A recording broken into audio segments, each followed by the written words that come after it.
السلام علیکم۔ آج کی میری یہ ویڈیو ایک ایسی چلتر باز دوشیزہ کی کہانی ہے جو اپنی آرزوئیں تو پوری کر لیتی ہیں مگر معاشرے میں برائی پنپنے لگتی ہے۔ کہانی شروع ہونے سے پہلے اگر آپ میرے چینل پر نیو ہیں تو اردو سینٹر پلس کو سبسکرائب کر کے بیل نوٹیفیکیشن کو آن کر دیں تاکہ آپ کو ملتی رہیں تمام چینل اپڈیٹس۔ کہانی پسند آنے پر ویڈیو کو لائک اور شیئر ضرور کیجیے۔ ہنا لڑکپن سے ہی بڑی شوخ و شنگ تھی، اوپر سے اللہ نے بھی بڑا غضب کا حسن عطا کیا تھا۔ سرو قد، چھریرا بدن، گورا رنگ، گلابی ہونٹ، موتیوں سے سفید دانت، بلوری آنکھیں اور کالی لمبی زلفیں، جو اسے دیکھتا دیکھتا ہی رہ جاتا، مگر ہنا کسی کو خاطر میں نہ لاتی۔ بس دن بھر گھر میں ہنگامہ سا مچائے رکھتی، کبھی گلی میں کھڑے ہو کر محلے والوں پر جملے کستی تو کبھی کھڑکی میں کھڑے ہو کر آپ ہی آپ ہنستی جاتی۔ حالانکہ اسے اس کی بڑی بہن صبا بہت سمجھاتی، ماں الگ اس پر غصہ کرتی تھی، ہنا زور سے مت ہنس، کھڑکی میں نہ کھڑی ہو، مگر یہ کب مانتی تھی۔ ہنا کے 4 بھائی اور ایک خاموش طبیعت بڑی بہن صبا تھی، مگر صبا نہ اتنی حسین تھی اور نہ ہی کوئی بھائی یونانی دیوتاؤں سا سراپا رکھتے تھے۔ بس ایک ہنا ہی تھی جسے اللہ تعالیٰ نے غضب کا حسن عطا کیا تھا۔ ہنا کے میٹرک کرتے ہی اس کے بھائیوں نے ہنا کی لاکھ ضد کے باوجود آگے پڑھنے نہ دیا اور اسے گھر میں بٹھا دیا۔ ہنا کے والد ایک پیٹرول پمپ پر ملازم تھے اور اس کے 4 بھائی بھی دکانوں پر ملازم تھے، جہاں انہیں بس پیٹ پالنے کے ہی پیسے مل جاتے تھے۔ گھر میں بڑی تنگ دستی تھی، اسی تنگ دستی اور غربت کے باعث آئے دن گھر میں جھگڑے ہوتے تھے۔ ہنا یہ سب دیکھ کر دل میں کڑتی تھی، وہ تو ہمیشہ بنگلے کوٹھی کے خواب دیکھتی رہتی تھی، وہ اپنی زندگی کو انجوائے کرنا چاہتی تھی، مگر یہ سب اتنی غربت میں ممکن نہیں تھا۔ گھر میں تھا ہی کیا، ایک پرانے وقت کا رنگین 14 انچ کا ٹی وی، ایک چھوٹا سا فریج اور خالہ کے گھر سے آیا ہوا استعمال شدہ پرانا صوفہ سیٹ، جس پر آئے دن اماں پرانے سلائی کے کپڑوں سے سیٹوں پر نیا غلاف یہ کہہ کر چڑھاتی رہتی، دیکھو میری بہن کو میرا کتنا خیال ہے، بتاؤ ذرا اپنا نیا صوفہ اٹھا کر دے دیا۔ ایک تمہارے باپ کے بہن بھائی ہیں جو تمہارے باپ کا ورثے کا حق بھی کھا گئے۔ اس پر ہنا اپنی ماں کو جواب دیتی، اماں بس رہنے دو، خالہ نے صوفہ دے کر کوئی احسان نہیں کیا، ابا نے خالو کی بیماری پر کتنا پیسہ لگایا تھا، یہ تم بھول گئی کیا؟ ابا کے پیسے تو واپس نہیں دیے، اٹھا کر یہ بابائے آدم کے زمانے کا صوفہ ہمارے منہ پر دے مارا۔ اماں ہنا کی جلی کٹی سن کر ہمیشہ اسے جوتی مارتی اور ہنا ہنس دیتی۔ اماں دن بھر محلے والوں کے کپڑے اجرت پر سیتی تھیں تاکہ گھر کا نظام چلتا رہے۔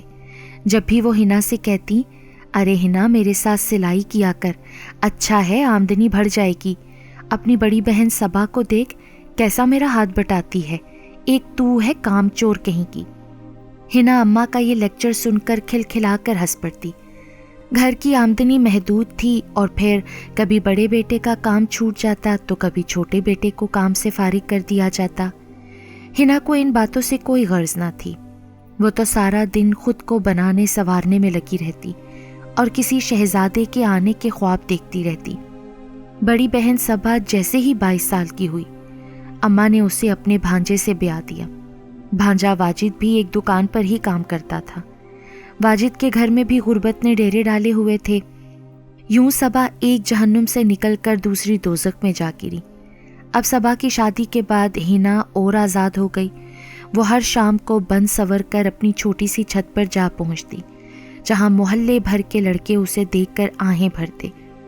جب کئی بار محلے والوں نے اس کے باپ اور بھائیوں سے ہنا کی شکایت کی تو بھائیوں نے ہنا کے چھت پر جانے پر پابندی لگا دی، مگر ہنا کہاں ماننے والی تھی۔ وہ محلے کے ہر لڑکے کو لفٹ دیتی۔ محلے میں آئے دن ہنا کی وجہ سے لڑائیاں ہوتی۔ جب یہ جھگڑے بڑھنے لگے تو ہنا کے ابا نے ہنا کی شادی ایک معمولی سے سرکاری ملازم سے کر دی۔ ہنا اس شادی پر بالکل بھی راضی نہ تھی۔ وہ بمشکل راضی ہوئی اور اپنے 2 کمروں کے گھر سے نکل کر 3 کمروں کے فلیٹ میں آ گئی۔ راحیل اس سے بہت محبت کرتا تھا، لیکن ہنا اسے ذرا خاطر میں نہ لاتی۔ اسے تو اپنے لیے کوئی کروڑ پتی آدمی درکار تھا۔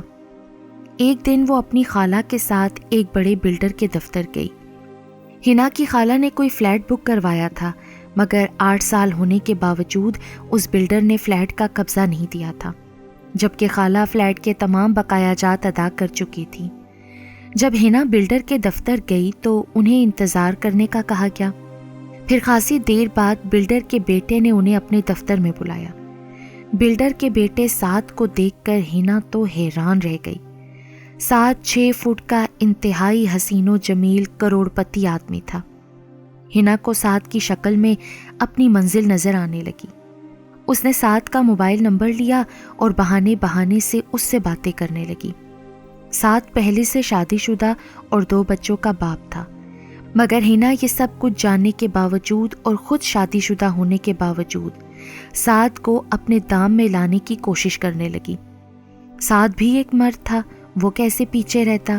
آخر وہ بھی ہنا کے آگے بے بس ہو گیا۔ اس نے پکا ارادہ کر لیا تھا کہ وہ غربت کی زندگی نہیں جیے گی، بلکہ اس کروڑ پتی سعد کو کسی نہ کسی طریقے سے پھانس کر اس سے شادی کر لے گی۔ اسی لیے ہنا اپنے پلان کے مطابق آئے دن راحیل سے لڑتی جھگڑتی رہتی۔ آخر ایک دن وہ اپنے مقصد میں کامیاب ہو گئی اور لڑ جھگڑ کر راحیل جیسے پرخلوص آدمی سے طلاق لے لی اور اپنے والد کے گھر آ گئی۔ ہنا کے راحیل سے طلاق لینے پر اس کے والدین اس سے خفا تھے، مگر ہنا کو اس بات کی کوئی پرواہ نہ تھی۔ ہنا سعد سے اب کھل کر ملنے لگی، مگر سعد ہنا سے صرف دوستی کی حد تک میل ملاپ رکھنا چاہتا تھا، کیونکہ وہ پہلے سے ہی شادی شدہ تھا، مگر ہنا اسے ہر حال میں اپنا جیون ساتھی بنانا چاہتی تھی۔